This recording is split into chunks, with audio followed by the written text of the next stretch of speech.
Dirita sa Puso de la Virgin mga kado kay nindot kay diri tan-awon kay manap gi-preserve pa jud nila ang pinaka-nindot diri nga murag historic no.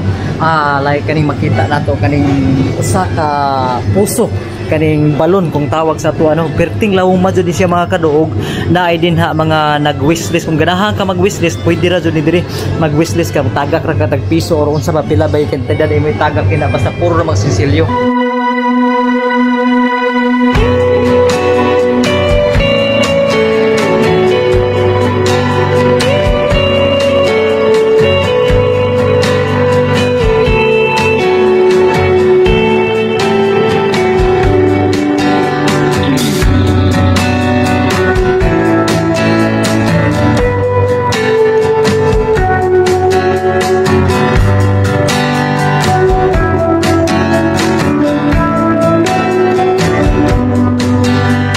Afternoon mga kadaway mga kadro, so naata karon dire sa iconic landmark dinhi mismo sa Cebu kaning gitawag nga Fort San Pedro. So karong hapon na since nga nagsaulog ta og kaning Independence Day karon abisitahon sa nato ang usa sa pinakaanindot nga dugukanan sa mga kaning mga bisita dili lamang sa mga local tourists kundi sa mga foreign tourists no. Ihatag ko kaninyo ang tanan mga spots diri mismo kung di na diri sa Sud mismo no. Makita ninyo sa ato YouTube channel. Please subscribe sa ato YouTube channel Sido79 og pakihit na lang mga kado sa notification bell para updated ka sa mga video nga ato i-upload. Okay, let's go.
Na ako mo ang gallery mga kado, so na entrance dire. So ari ta sudlo nato, then ila-ilahon nato kinsay mga famous mga pintor dire no. Sa una ng mga tao no, sa una ng mga sikat kayong mga pintor. So kani makita nato sa first ka paintings Pariñas. So mo ni si Pariñas. So sa ka famous ka pintor no. Cebuano pintor no si Pariñas. O kung diri sad halos tal mga kadro kaning kwanto kaning Lapu-Lapu no, so kaning Battle of Magellan Pariñas gyapon nagpintol o kaning sa diri makita ninyo. So nindot jud kay mga kadro diri no. So ang ako lang nakita diri no, so murag na appreciate na ko ang kaanindot diri kaning murag relic ba kani makita na ninyo. So di lang na ako mga describe kung unsa ni, but kuan ni siya ka murag taw-taw ni siya bali mao ay kibali nga gipulis sa glass ni. So gi-coveran siya glass no, makita ninyo. Then kana din na sa taas na mura ng mga kuan na siya mga kahoy jud nga mga solid nga kahoy katong makaraan ng mga kahoy. So mao na ila kibali subfloor kana.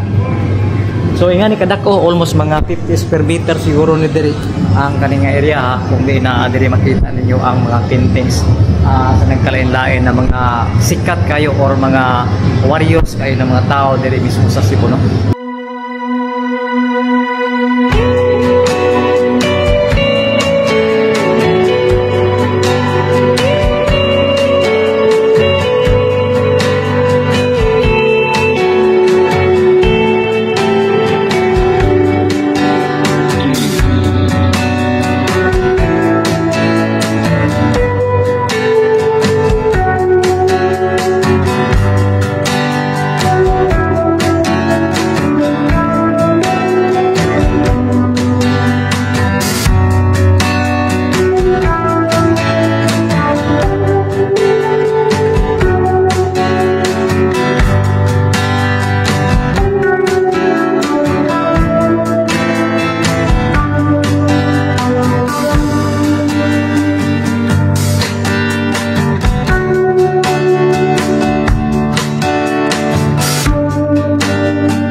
So, okay tanaw na mga kado ang CR nila. Unsa ka limpyo, unsa ka lindot, ka elegante no. So, kung makita ninyo mga kado tanawa.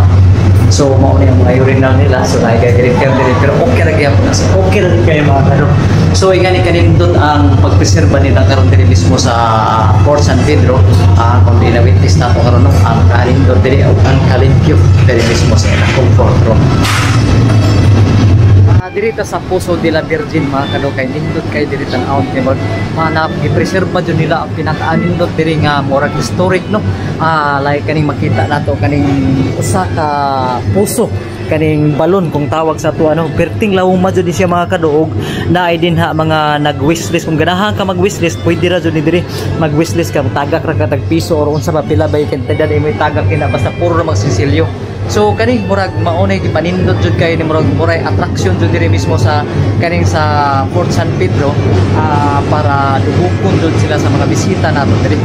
So kung makita ninyo, so maunay gi-preserve pagyapon ang pinaka-anindot nga stone no, kaning gitawag nga coral stone. Murag perimeter pins ni nila taas kayo nga firewall ni siya hangto didto sa roof deck mga kado. So maunay kina makita ninyo mao nang entrance.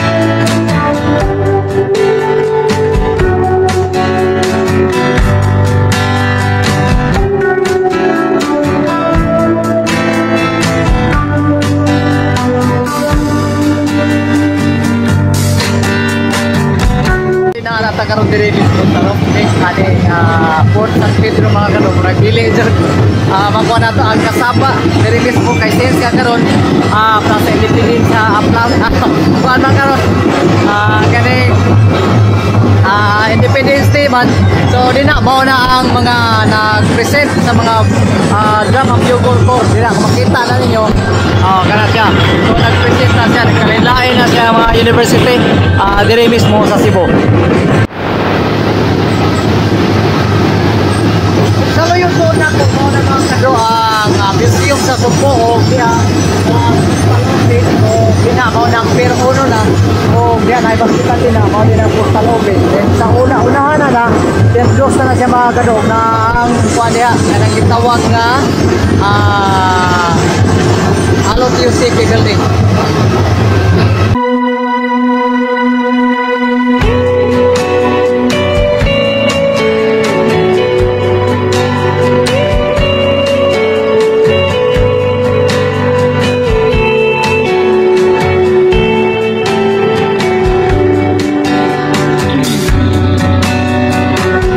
Kung mao na mga kado ang Plaza Independencia.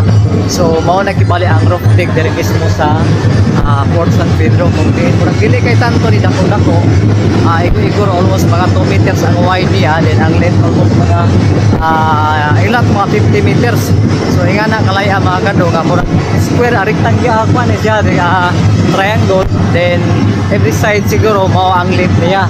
So ato nito yung tuyokon dito para at least makitasan mo kung saan na istorya diri mismo sa Fort San Pedro. Kung din mao na karon kay historic landmark no, diri mismo sa Cebu, mismo so diri sa Plaza Independencia. So ato ta.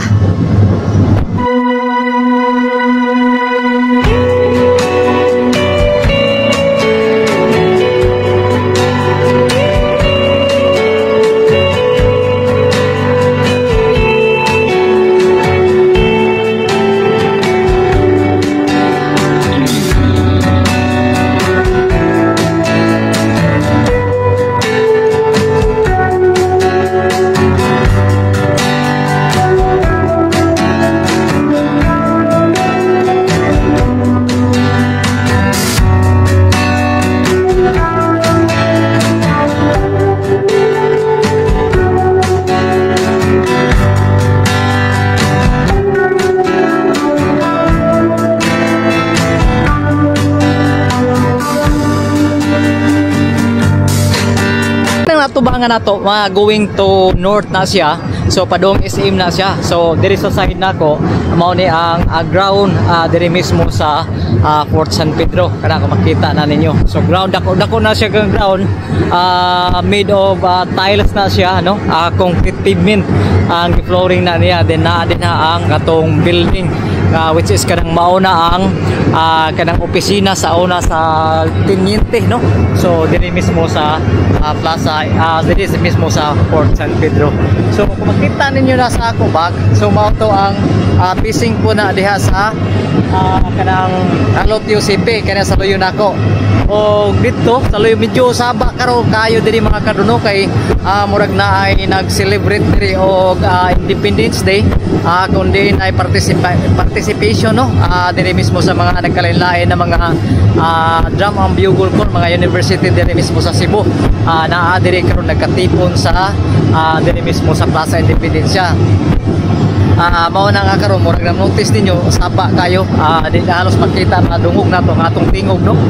Pero sige na lang himuon na lang nato kanang video na lang ta para atis makita sa ninyo no kung ana unsa kanin kaning Fort San Pedro. So pagkakaroon lang no na update na nato tungod kay murag karon sa time nato kay wa may ato trabaho para atis makita sa to ninyo.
Diri sa luyo na ako mga kadumao na ang Alot UCP. So na din na pero magkandak ang tile setting no o uban pa na mga kuan na mga skills. So din ha. So sa luyo ana mao na ang kukalyong shipping lines. So mao nang Pier 1. So dira kanang aisle mao na ang ground na siya. Makita ninyo kana. So mao na ang ground kana makita ninyo. So na stairs din na pwede ra ka maka-direct pero sa mga personnel na mga kado ang mogamit na pero pag diri na so mao na nakibali ang hawan diri. So nindot jud kayo mga kado diri ang istorya no kung ako ipakuanon. So murag satisfy ka makaari ka diri murag limpyo then pwede ka mag lingkuray diri then di lang karon hangin kay murag lain sa lagang tempo karon kanang kalit-kalit lang jud na nato pag-ari diri para atis makakuha jud ta og kaning nindot nga view pero murag sa to say nga murag pati jud kayo ang panahon karon di kay tayo exposed na sa init bali. So sige na lang na naman ta diri atis kuha nato kanang sa tawag ani kanang madaginot natong adlaw nato karon para lang atis ma-support nato sa ato YouTube channel. Okay, that's all our vlog for today mga karos. So salamat jud kayo sa inyong pagtan-aw sa kasimple nato na vlog karong adlaw na din mismo sa Fort San Pedro, kundi almost mga siguro 15 minutes ang ato vlog karong adlaw din gipakita na ako dito sa inyo kato sa entrance diri sa stairs dayon sa kaning tulok sides diri mismo sa Fort San Pedro ug na mga highlights dira nakita ninyo. So again, kani sa 79, thank you for watching ninyo tanan. See you next vlog. Bye bye.